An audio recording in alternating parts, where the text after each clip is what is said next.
আমাদের গ্রামের ভিতরে বাঘ হয়ে গেছে, দেখতে পাচ্ছেন আপনারা। আমাদের গ্রামের ভিতরে বাঘ হয়ে গেছে, দেখতে পাচ্ছেন বাঘটাকে সামনে। বাঘটা দেখতে পাচ্ছেন আমাদের দেখে ভয়ে পালাচ্ছে। বাঘটা আমাদের দিকে হঠাৎ এগিয়ে আসছিল, এগিয়ে আসতে আসতে হঠাৎ দেখা যায় কি ও সাইডের দিকে চলে যাচ্ছে। দেখতে পাচ্ছেন আমি এখানে দাঁড়িয়ে সবাই আছে।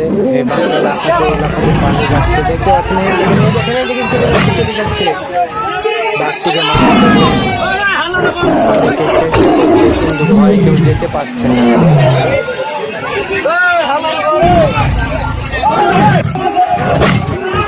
এই দেখেন আমাদের লোক গেলে বাঘটিকে লোকগুলো মারতে যাচ্ছে, দেখতে পাচ্ছেন। 5-6 জন মিলে লোকগুলো মারতে যাচ্ছে। এই দেখেন, এই দেখেন, মারতে যাচ্ছে, মারতে যাচ্ছে।